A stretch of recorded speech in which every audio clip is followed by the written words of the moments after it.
ఇంకా యూట్యూబ్కి వస్తే నేను ఎప్పుడైతే ఇన్స్టాగ్రామ్ అనేది నేను క్రియేట్ చేశానో యూట్యూబ్ కూడా క్రియేట్ చేశాను అక్టోబర్లోనే. కానీ నాకు వ్యూస్ అయితే బాగానే వస్తున్నాయి.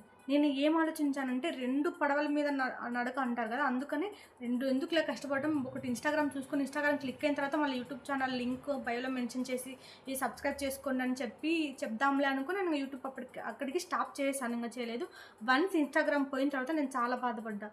ఎందుకు యూట్యూబ్ ఉన్నా సరే బాగుందును కదా, కొంచెం మంది ఫాలోవర్స్ వచ్చేవాళ్ళు కదా అని. సరే అని మనం ఏం వెళ్ళిపోయిన తర్వాత మనం ఏం చేయలేము కదా, మళ్ళీ రాదు రిటర్న్.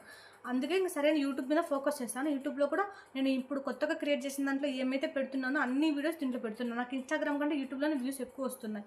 అలాగే ఫాలోవర్స్ కానీ సబ్స్క్రైబర్ కానీ ఏం రాలేదు, కానీ ఒక వీడియోకి మాత్రం 2 వచ్చారు అంతే. ఇంకా యూట్యూబ్ గురించి వస్తే నాకు ఎలాంటి కంటెంట్ చేయాలో కూడా అర్థం అవ్వట్లేదు, సీరియస్గా చెప్తున్నాను. ఎందుకంటే మనం ఇంట్లో ఉంటే కనీసం ఏమన్నా చేయాలనుకుంటుంది. పీజీలో ఉంటే కానీ పీజీలో అందరు ఉంటారు, మనం ఏం చేయలేము.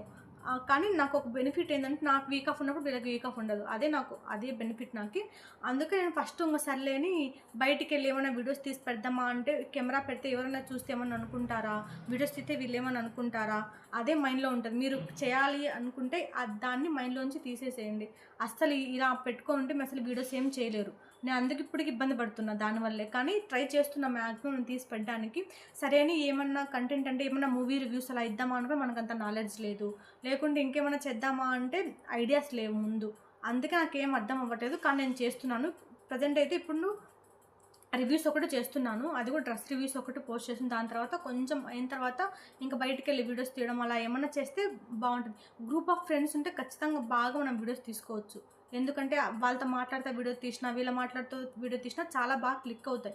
అది ఒకటి బెనిఫిట్, ఫ్రెండ్స్ అందరూ ఉంటాయి. కానీ ఇప్పుడు మా ఫ్రెండ్స్ ఎవరైనా మేము ఇద్దరమే ఉన్నాం, అందరూ వెకేట్ చేసి వెళ్ళిపోయారు అందరూ.